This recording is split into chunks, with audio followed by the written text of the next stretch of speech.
நமஸ்காரம். உங்கள் அன்பிற்கும் அபிமானத்துக்கும் வித்யாபுத்திரன் வி.ஆர். ராஜா குளத்தூர்லேருந்து பேசுகிறேன். இது என்னுடைய 304வது வீடியோ. இதில் வந்து மகா பெரியவரை பற்றி பார்க்க போகிறோம்.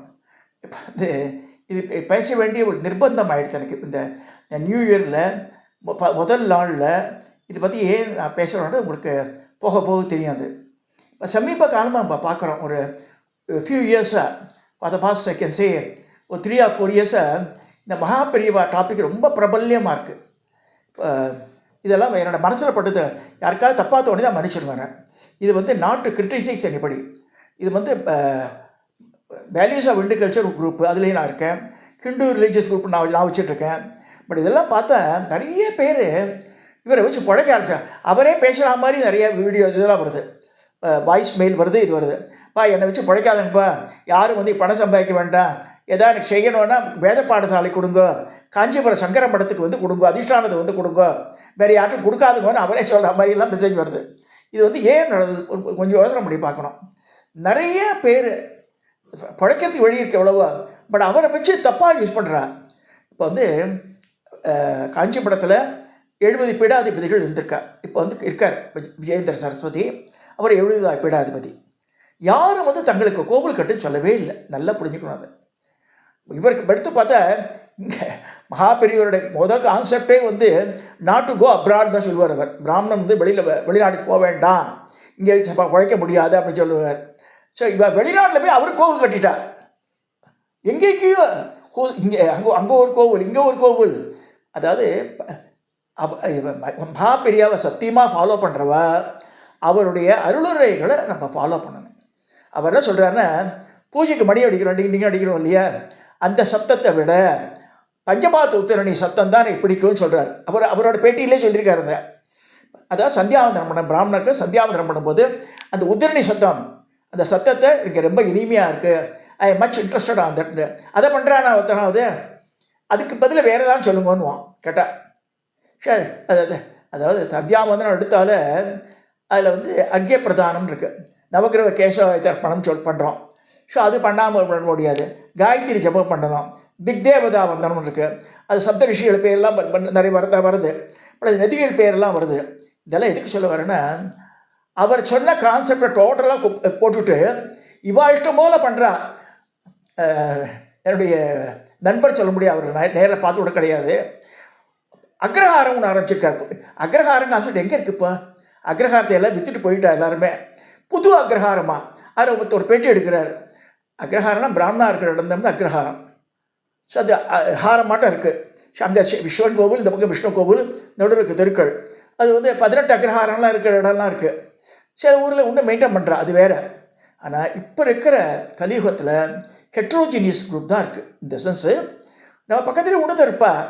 இந்த கலியுக தர்மம்னா இவன் வந்து பிராமணன் வந்து ஹோட்டலில் சாப்பிடக்கூடாது, வெளிநாட்டுக்கு போகக்கூடாது, சிகை வச்சுக்கிறதெல்லாம் இருக்காது, இதுவுமே ஃபாலோ பண்ணுறதில்ல நம்ம. ஸோ இப்படி இருக்கும்போது இங்கே அக்ரஹாரம் கான்செப்ட் எப்படி வருது? ஸோ அவர் என்ன பண்ணியிருக்கார், ஏதோ கோவிலுக்கு டொனேஷன் பண்ணி மாடு கொடுத்தா வேற எங்கேயோ ஓட்டின்னு போயிடுறார் அவர். இந்த மாதிரிலாம் நடக்கிறது. ஸோ எல்லாமே மகா பெரியவா புது அக்ரஹாரம் அவரையே எடுக்கிற இடத்துல தேவையே இல்லையே. If you want to do make பிஸ்னஸ்னா you make some other name. எல்லா இடத்துலையும் பார்த்தா இந்த பேட்ஜ் போட்டுருக்கா, இது போட்டிருக்கா, அவர் படைச்சோன்னார். அந்த மாதிரி நங்கநல்லூர்லாம் பார்த்தா இன்னும் கேவலமாக இருக்குது. நிறைய இடத்துல பண்ணிட்டா அதை. இப்போ எனக்கு ஒரு ஒரு மண்டபம், அந்த மண்டபத்தில் லலிதாசனம் நம்ம பண்ண ஃப்ரீ லெக்சர் தரேன், அவுட்டு ரிசைட் இட்டுன்னு சொல்கிறேன்னு சரி வாங்கி சொல்லிட்டு அவர் பாட்டு ஊருக்கு ஹைதராபாத் போயிட்டார். நான் பேர சொல்லுவேன் போல், புரிஞ்ச வாழ்க்கை புரிஞ்சிருக்கோம் அது. ஸோ அங்கே போய் உட்காந்துட்டுக்கா, கதவு பூட்டி கிடக்கு, காக்கால். அப்புறம் என் ஃப்ரெண்ட்ஸுக்கெல்லாம் ஃபோன் பண்ணி சொல்லி அங்கே வர சொல்லி ஒரு 10-15 பேர் நானே திரட்டி நான் போய் வேறு வழி இல்லாமல் இத்தனைக்கும் என்னோடய ஓன் செலவில் நான் போயிட்டு அங்கே வந்தேன். அதுக்கு ஒருத்தர் பெங்களூர் சேர்ந்த ஒரு நண்பர் அவரை சொல்கிறார், அந்த இடமே 5x5 அடி தான் இருக்குது, 5 feet கூட இல்லை அந்த ஸ்கொயர். அதில் மகா பெரியவரோட உருவம் வச்சுட்ருக்கா. அதை வச்சுட்டு இது ஓரிக்கை ஆட்டம் இருக்குதுன்னு அவர் எழுதுகிறார். அண்டப்புழு ஆவாச புழுவான் இருக்குது. எதை எடுத்தாலும் மகாபெரிவான கதைகளை மாற்றி மாற்றி எழுதுகிறார்.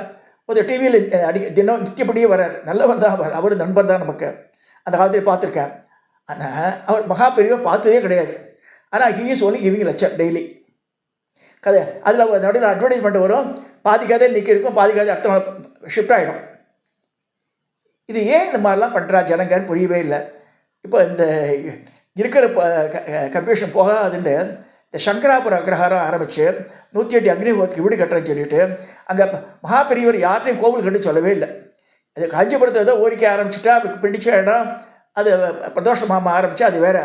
இப்போ தெற்கு இது மாதிரி இந்த சாய்பாபா கோவிலாட்டம் ஆகிடும் போல இருக்குது. சரி, இப்போ அந்த 70 பீடாதிபதிகள் யாரும் சொல்லலை. ஆதிசங்கருக்கு மட்டும்தான் உருவச்சிலை இருக்கு, நல்லா புரிஞ்சுங்க. மிச்சம் எல்லா சங்கராச்சாரியர்களும் அதிஷ்டானங்கள் தான். அங்கே லிங்க பிரதிஷ்டை இருக்கும், இல்லைன்னா பிருந்தாவனம் இருக்கும். லிங்க பிரதிஷ்டை தான் சொல்லியிருக்கு. ஒன்றும் இல்லை, எழுச்சூருக்கு போனேன். எழுச்சூரில் தெய்வநாகி சமேத நெல்லிடக்கேஸ்வரர் கோவில். அங்கே அவர் பேசினார் என்கிட்ட. அது 54 பீடாதிபதி. It talks me Vyasachala Mahadevendra சரஸ்வதின்னு. நான் பின்னாடி இருக்கேன், பார்த்துட்டு போன்னு காதிலே ஒழிச்சுது எனக்கு. பின்னாடி யாருக்காக கேட்டால் நான் அங்கே ஆதிசங்கரன் உனக்கு சொல்கிறான். அங்கே பார்த்தா பெரிய பெரிய படம் போட்டிருக்கு, சின்ன லிங்கம் இருந்தது.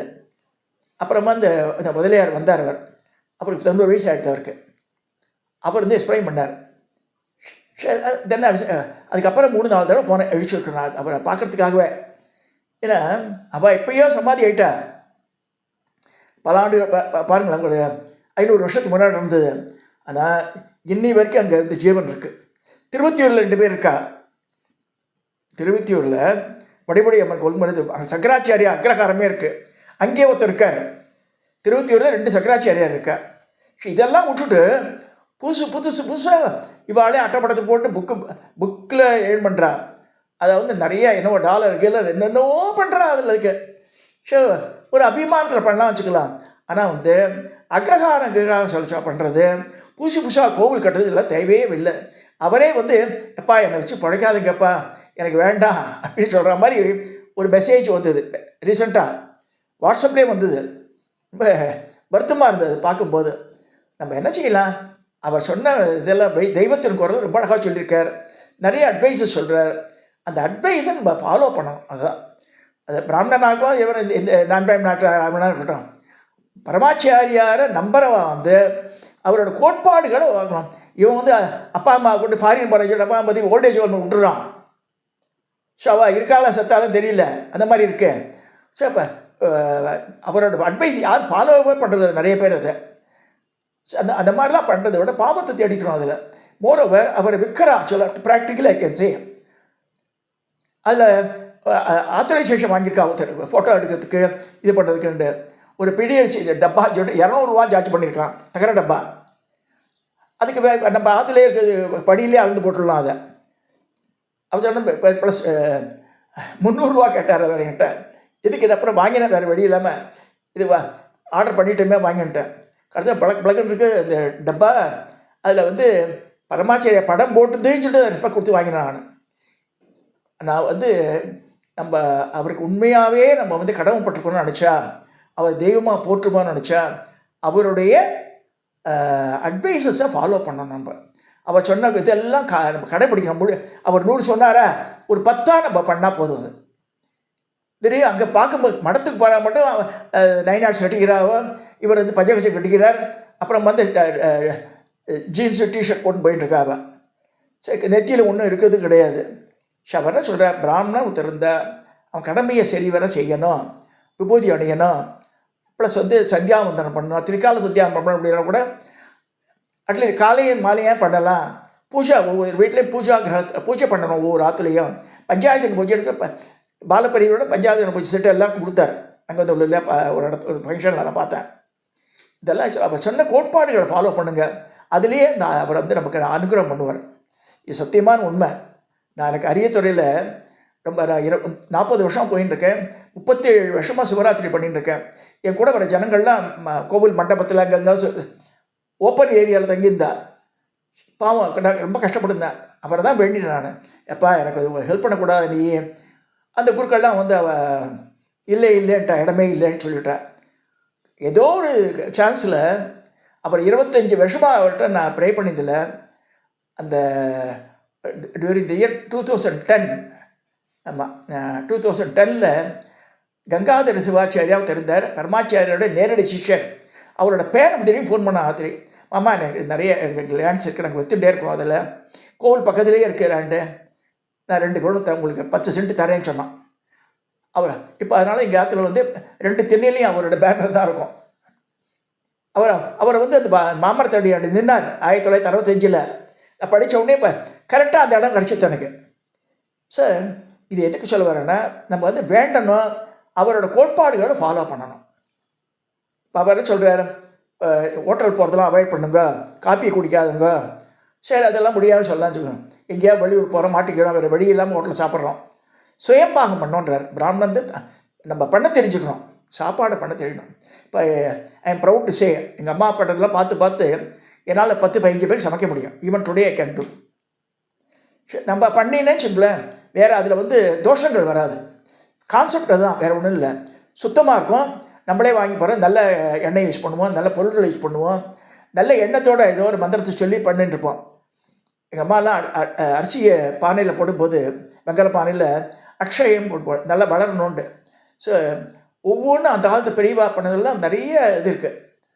அதே மாதிரி மகா பெரியவாளுக்கு பெருசாக இதெல்லாம் பண்ணணும் அவசியமே இல்லை.